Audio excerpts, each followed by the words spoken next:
तो वहीं रतलाम और सूरत के बाद अब लखनऊ में गणेश पूजा पंडाल पर कुछ लोगों ने पथराव कर दिया। कल शाम आरती के वक्त 20 से 25 लड़के वहां पहुंचे और ईंट और पत्थर फेंकना उन्होंने शुरू कर दिया, जिससे गणेश जी का कलश टूट गया। इसके बाद गुस्साई भीड़ ने थाना घेर लिया, खूब हंगामा हुआ। पूरा मामला लखनऊ के चिन्हट इलाके का है, जहां छोटी मस्जिद के पास गंगा विहार कॉलोनी में हालात बिगड़ गए।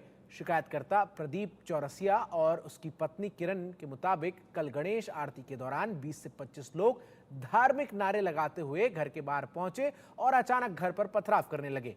पुलिस के मुताबिक इस घटना में शिकायत पर एफआईआर दर्ज कर जांच की जा रही है। दो समुदाय के बीच धार्मिक आयोजन में खलल देने की बात सामने आई है। पहले पूरा वीडियो आपको सुनवाते हैं और फिर पीड़ितों ने क्या कुछ कहा, ये भी सुनिए। ये देखो अमन, ये ईंटें चलाए गए हैं। ये देखो,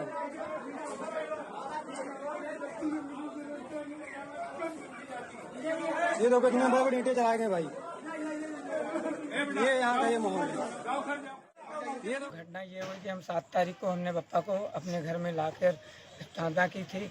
उसके बाद जो है ये समस्या आई कि हम लोग अब जैसे आरती करेंगे तो गाना तो बजाएंगे ही।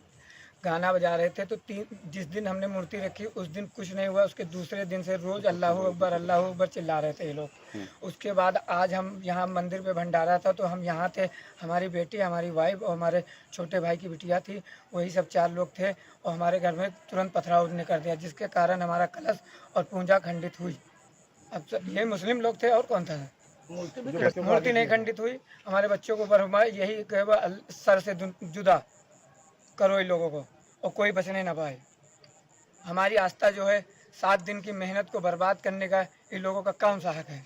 मैं मौजूद हूँ गंगा विहार चिन्हट के एरिया में। आप देख सकते हैं कि मेरे पीछे वो मकान है जहाँ पर गणेश चतुर्थी को लेकर गणेश जी की मूर्ति और कलश की स्थापना की गई थी और उसके बाद बीते रात को लगभग 8 बजे उन्होंने पूजा अर्चना की। उसके बाद फिर प्रदीप चौरसिया यहाँ से अपने मार्केट में कहीं पर गए थे, तो ऐसे में उनके परिवार की वाइफ यानी उनकी वाइफ, उनके 2 बच्चे घर पर मौजूद थे। उसके बाद अचानक से कुछ लोग आए और नारेबाजी करते हुए उन्होंने पथराव करना शुरू किया। उसके बाद फिर यहाँ पर वो डर गए। उनकी पत्नी और उनके बच्चों ने कमरे में अपने आप को बंद करके अपने आप को बचाने की कोशिश की। उसके बाद जब उनका पति घर पे आया तो फिर उसके बाद मामले को संज्ञान में लिया। उसके बाद सीधे वो थाने पर पहुंचे और थाने पे उन्होंने तहरीर दी। तहरीर में बताया कि 20 से 22 लोग आए थे जिन्होंने नारेबाजी की, घर में पत्थरबाजी की, जिसके बाद जो गणेश जी की मूर्ति थी वो खंडित हो गई, यानी वो टूट गई थी। तो यही वजह है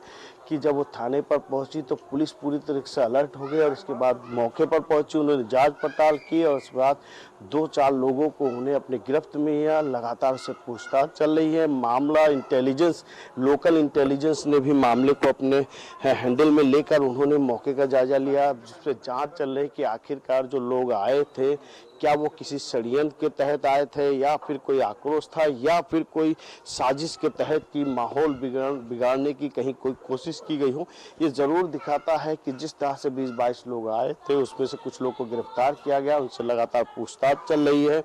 एडीसीपी, डीसीपी द्वारा लगातार मौके पर निरीक्षण बने। आप देख सकते हैं मौके पर अभी भी तमाम पुलिसकर्मी को तैनात किया गया है कि यहाँ पर माहौल अभी भी शांतिपूर्ण ढंग से बना हुआ है। यहाँ से मेन रोड तक तमाम हर जगह पे 2-4 करके पुलिस वाले यहाँ पर मौजूद है। पुलिस वाले जांच कर रहे हैं कि आखिरकार किसी साजिश के तहत या फिर माहौल बिगाड़ने के लिए क्या इस तरह से कार्य किया गया, या फिर जांच में सारी चीजें सामने आएगी। और अगर इस तरह से किसी साजिश के तहत इस तरह से कार्य किया गया तो ये जरूर है कि बाबा का बुलडोजर जरूर गरजेगा। बाबा का बुलडोजर कहीं से भी उनको बख्शेगा नहीं।